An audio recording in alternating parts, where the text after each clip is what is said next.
6, I think, or 7, that says, which begins, it's obvious that there's a huge financial crisis here.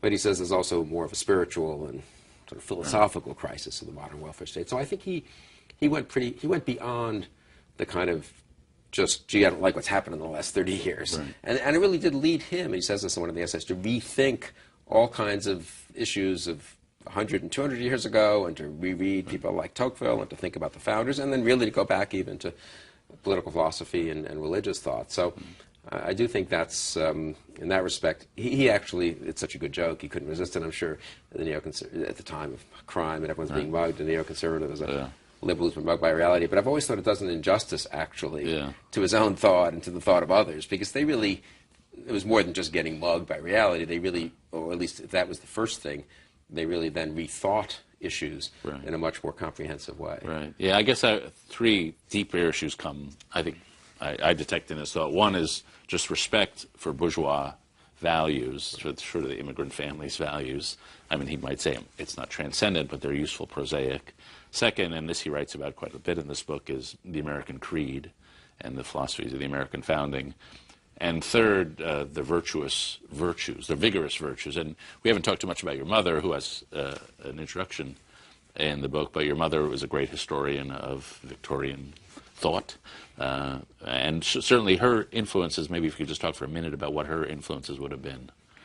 One of her influences was preventing my father occasionally from writing something really, really provocative. And my father really wanted to shock people, you know, and what's the phrase, épate les bourgeois, shock the bourgeois. In his case, it would be épate les liberals, you know, liberaux, I guess. And she would sort of restrain him a tad. But no, I think her own work on various British thinkers, and not just British thinkers, but certainly on Burke, on Lord Acton, on others, probably helped him early on. I mean, she did helped him early on see that, again, the sort of simple view where everything is just moving, you know, progressing, and you just read the new thinkers, which they've, of course, transcended the old thinkers, that wasn't true. Lord Acton, who my mother wrote her PhD thesis on, which was published as a book in the late 40s, you know, was both a great liberal. Power corrupts, and absolute power tends to corrupt absolutely. Power tends to corrupt, and absolute power corrupts absolutely. But also a very serious Catholic. And I think most thinkers most commentators on Acton, my sense is, until my mother wrote her book, was sort of, this is just wacky. Why was the guy a Catholic? I mean, that's just crazy if you're a modern liberal, you know? It's just some kind of odd deformity of his. And I think my mother showed the unity of his thought, and that would be one example of sort of seeing that, well, gee, maybe you can be very serious about a very ancient religion and still be a very strong defender of limited government and of other liberal causes. Yeah. Well, before we get deeper into conservatism, let's talk. You mentioned your mother restrained your father. One of the interesting things about this book is you see the evolution of his tone. That in the early essays, it's a more earnest, more serious tone, and then at the end you get the wry tone that we're familiar with. Right. There's a phrase I think he used about himself, or other people used about him, that he's a happy pessimist or something like that. Cheerful pessimist. Cheerful pessimist. And there are clearly essays, and famously where he would deliberately sort of provoke everyone. There's an essay in here, a very great essay on the 2 welfare states, and he says one is masculine, the other is feminine. Right. And I can tell you, if you wrote that essay in my newspaper, the New York Times, you might generate a letter or two, I think, being critical of the feminine one. But was that a tension in the way they just approached public discourse? I think it was just a slightly greater, you know, instinct of self-preservation on my mother's part. She's written some pretty. I think she wrote a whole book on Darwin and the Darwinian Revolution, which I think in some ways was as shocking in the 50s when she wrote it, early 50s, as anything my father wrote. But she had a slightly more restrained tone. It was more scholarly. And my father, you know, he was an intellectual, and he read very widely, as you can tell from the book. And I say, in rereading the book, I was actually amazed at how much he had sort of assimilated. And at a very early age, these essays from the mid-late 40s are pretty amazing. He was in his 20s. And had the way intellectuals do, have a certain confidence in proclaiming about these thinkers, and usually in his case respectfully about them, but sort of what we learned from some great religious thinker, you know, Karl Barth or something. And my mother, I think, generally is more scholarly and more, you know, careful, and sort of saying, well, here are the, you know, let's go through his argument in detail. She did maybe tone him down some, but he was willing to be fairly shocking, fairly young. The 1952 essay that is in this book, I was amazed as my mother did the huge bulk of the editing of this and the selecting of those uncollected essays. But I was amazed to find this one hadn't been collected in his earlier works. 52 essay and commentary on McCarthy. and the liberals, which is very critical of Joe McCarthy. My father had no use for him, so I think he calls him just a vulgar demagogue and probably someone who might damage the anti-communist cause. But then the critique of liberals for being unwilling to be forthright in being anti-communist at the time caused a huge uproar, I gather, when it appeared in commentary in '52. So I think he was able to cause an uproar even as a young man. I agree. The first essays, when he's very, very young, of course, are a little more that kind of, what you'd expect from someone in his 20s writing in a kind of partisan review style, pretty serious about Auden and Trilling and Salome, the great Italian novelist. But you see the spark pretty young, I think, of wit. The tone was more conversational, I'd say, later. As he gets older. I mean, he became so good at that kind of, all those, all of his essays, the short ones in the Wall Street Journal, the longer ones in Commentary on the Public Interest and elsewhere, so good at a combination. I think this is pretty unusual. I think you were one of the few people who could pull it off, actually, of first-person conversational and then quite serious discussion of books, issues, questions. Usually one has one or the other. The serious questions are discussed earnestly, or you're a lighthearted first-person conversationalist. But he was able to pull those together in an impressive way, I think. Now let's talk a little more about neoconservatism, because I want to draw a distinction you may not want to draw, which is between the neoconservatism and the other conservatism, the mainstream, what then was mainstream conservatism, probably still is. He has some essays, some which are very schematic, describing here the tendencies of neoconservatism. And at one point, I think he mentions the heroes for neoconservatives, the American heroes of the 20th century, presidentials. I think he had Teddy Roosevelt, Reagan, and I think FDR. I could be wrong. I could be wrong. And then he says at one point that we pass politely over Barry Goldwater. And to me, that's the distinction between a more libertarian style of conservatism and a neoconservatism. And that distinction has been lost in the Iraq War and that whole debate, but I still think it's a distinction worth preserving. No, I do too. And I think you see it. My father says in one of the late essays that he had assumed that the phrase neoconservatism might just go away, because the truth is, practically speaking, almost every neoconservative ended up working with other conservatives and being in institutions with other conservatives and magazines that published both conservatives and neoconservatives. And I found this when I came to Washington to work for Bill Bennett in 1985. I had my own views, and then there were these other kinds of conservatives. But practically speaking, in terms of what you wanted the education department to do or not to do, what your views were of President Reagan or of Michael Dukakis or of, it didn't make that much difference. And so I remember in the mid-'90s, various people wrote essays, and he himself sort of suggested that maybe neoconservatism as a distinctive way of thinking is just going to go away, and that's fine. It did its job. It was a very interesting 20 years. But he then writes later on, and I think in 2003, that no, it turns out neoconservatism, and I think this is right, is this kind of subterranean stream that reappears at different times in funny ways, and it goes away. So for a few years, if you're all fighting together against Obamacare, who cares if you have, in some respects, there's the libertarian critique, the neoconservative critique. You and I could read them and distinguish them, I think. The kinds of critiques that are in national affairs are different from the kinds of critiques that the Cato Institute is putting out, though they're overlap in some ways.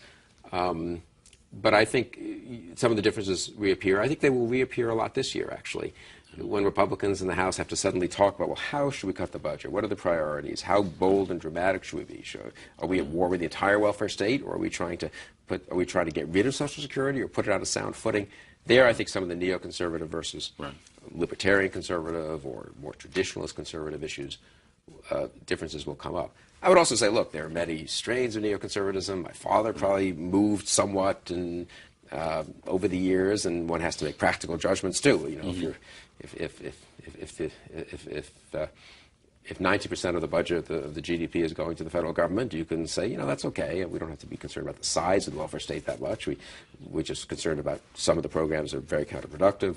Others are fine. If you suddenly have a big increase in the size of the government, you might say, well, wait a second, we just need to be more concerned in a more libertarian way about just keeping this in check. So I think one can practically become slightly more libertarian or slightly less libertarian. My father has a critique of Hayek from 1970, very interesting essay, which is fairly tough, I would say, on Hayek and libertarians. I would say maybe in his later years he probably moved a little bit towards a greater respect for the kind of practical utility of a Hayekian point of view, even though he was not philosophically Hayekian. So, the reason he used the term neoconservative persuasion, which is what my mother then selected for the title of the book, is that I think he wanted to make clear, and he says this explicitly, it's a persuasion. It's a way of thinking about the world. It has many variants. There's no doctrine. There's no ideology. You can be a tad more libertarian, a tad less, a tad more liberal, or a tad less. You can differ on practical questions of war and peace, and practical questions of who should be elected president in any particular cycle. So it is a persuasion, not a doctrine. Yeah, I would say that my absolute favorite essay in the book, which I think is very classically neoconservative and maybe not as much what we think of as republicanism right now, is on an essay on Republican virtue, and I can't remember exactly when he read. It's on page 64 if you want to look. But the essential, one of the arguments in that very subtle essay is that there's a difference between democratic virtues and Republican virtues, and that the democratic mentality thinks of the people are essentially right or innocent or just, and one should be responsive to people, whereas the Republican believes that the people are able to be corrupted and need institutions and leaders that will improve them. And that, to me, that's a more neoconservative viewpoint. Yeah, I think that essay, Republican Virtue and Servile Institutions, it appeared in 1974. Okay. And it was a pretty bold essay at the time, and I think striking. I remember reading it at the time, because it's so strong in saying, look, we live in a democracy, no question about that. He's not proposing repealing one man, one vote. Again, he's not a reactionary in that sense. He doesn't relitigate issues that he thinks are just settled. It's a democratic age. We're going to have a democratic government, and that's not all bad. But let's remember why there's a phrase Republican virtue and not a phrase democratic virtue, really. And there was something about republicanism and the political philosophy of republicanism that implied self-government. I think he quotes Burke in that essay. Moral kind of government of the community, community governing itself according to certain moral standards, and understanding that not just any community can govern itself successfully, that you have to have a certain characteristics and a respect for certain virtues. And he lays that out quickly. Not quickly. He lays that out, I think, eloquently in that essay. And it is a striking essay. I mean, in '74. You can picture the circumstance. He's in New York. The crime rate is just skyrocketing. Right. There's lots of disillusion, and he's writing an essay on George Washington and why George Washington is the exemplar of public virtue. And he makes the point that now when we say someone is publicly spirited, we think of Ralph Nader, somebody who's active. But in earlier centuries, they thought somebody who was self-composed and restrained, because you need that restraint to have a decent society. I'd say that essay is a little bit elitist, if you want to use a current term, and a little worried about, of course, excessive egalitarianism and democratization of everything, collapse of standards. Later on, in a couple of the essays, he defends a kind of conservative populism. Right. If, he says, the elites themselves are sort of decadent and destructive of the country, and if the public turns out to be somewhat healthy and rises up in revolt, that's fine too. I think that does show the extent to which one can't, and this would have been very much, I think, his view, politics is a fluid business, and sometimes you'll be, so to speak, think the public should restrain itself a little bit, and at other times you'll say, you know what, there needs to be a little public revolution here against the elites who are doing this or that. It doesn't mean one's inconsistent. It just means that in the real world of politics, and even in the political theory world of politics, it's kind of silly to be dogmatically pro-people or pro-elites. That's why it's not the conservative ideology. It's a persuasion. It's a way of looking at the world, and context matters. Now, there are references in the book and some explicit discussions of another episode in his life, which was the supply side revolution, which is in the late 70s. He got much more heavily involved in economics.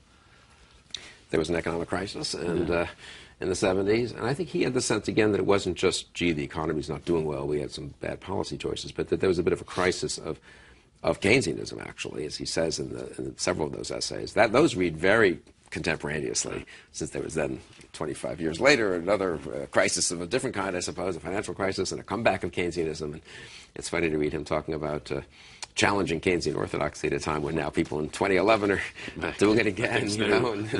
No, that's right. But I think he educated himself about economics, but also he, I think, had a certain skepticism about the science of economics and a certain willingness, therefore, to entertain ideas that weren't so respectable in economics departments about entrepreneurship, the supply side ideas. He was very close to Bob Bartley at the Wall Street Journal, where he worked later on, I guess, a little later.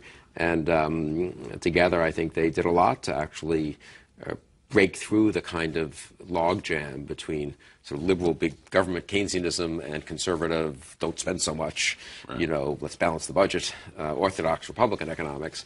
And